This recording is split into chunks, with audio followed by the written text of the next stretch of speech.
السلام عليكم، كي دايرين؟ لاباس عليكم؟ نتمنى ان شاء الله كاملين تكونوا بخير وعلى خير واحوالكم طيبه. مرحبا بكم معايا في القناه وفي فيديو جديد. الفيديو ديال ان شاء الله غادي نحضروا مع بعضنا اسرع ديسير او تحليه كتحضر في وقت قياسي، كتجي رائعه جدا، لذيذه وسهله جدا جدا في التحضير. نتمنى ان شاء الله الاقتراح ديال اليوم يعجبكم. ندوزو باش نتعرفوا على المكونات.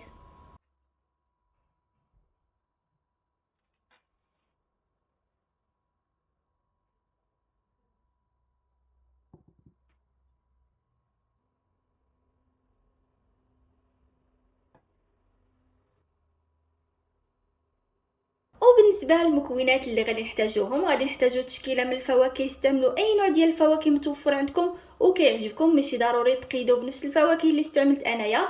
غادي نحتاج 2 حبات ديال الموز، حبه ديال المونغ، 2 ديال الكيوي، 8 أو 10 الحبات ديال الفراوله، والقليل من البلوبيري، 800 ملل من الحليب، 2 معالق كبار ديال السكر. ممكن تستعملوا حتى 4 الا كنتو تبغيو الحلاوه بزاف.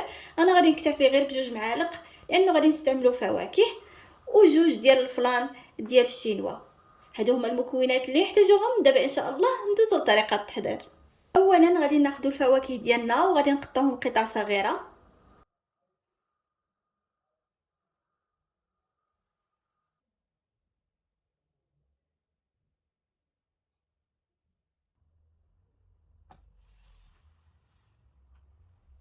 دابا غادي ناخدو اي كؤوس او قالب اللي بغينا نحضروا فيه التحليه ديالنا او الديسير ديالنا، وغادي نوضعوا فيه الفواكه.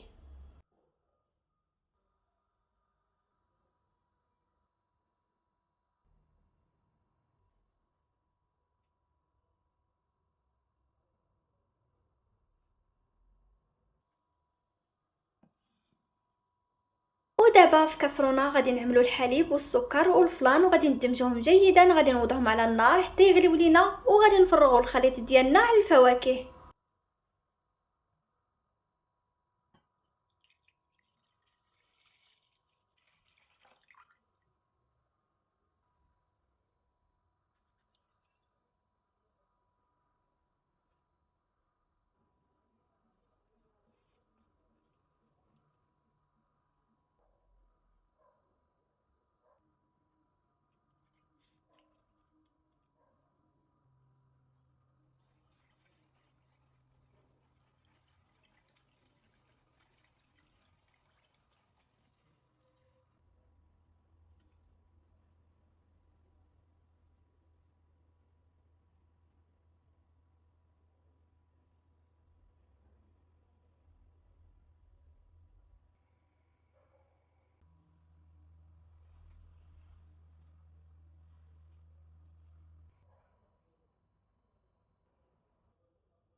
ودابا من بعد ما فرغنا الخليط ديال الفلان على الفواكه ديالنا، غادي نخليوه حتى يدفى وغادي ندخلوه الثلاجه حتى يبرد ويتماسك ونشوفوه فيما بعد.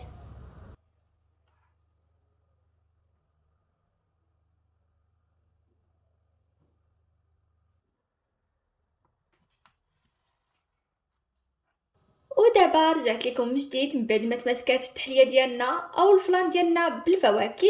هذا هو الشكل ديالو. دابا ان شاء الله غادي ندوزو للمرحله ديال التزيين، فكتبقى اختياريه ليكم. يا اما تقدموهم بهذا الشكل فهم مزينين راسهم براسهم بهاد الفواكه، او تعملوا اي صلصات من الفوق ايضا فواكه وممكن مكسرات. فهاد المساله تبقى اختياريه لكم. ممكن ايضا انكم تقلبوهم في طبق التقديم وتزينوهم بجهه الاخرى.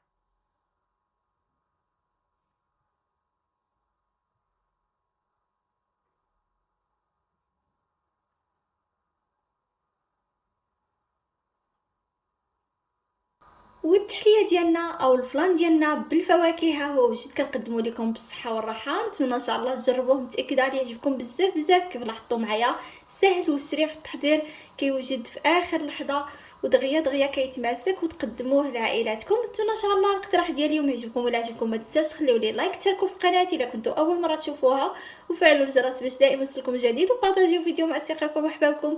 نشوفكم في الفيديو الجاي على خير، مع السلامه.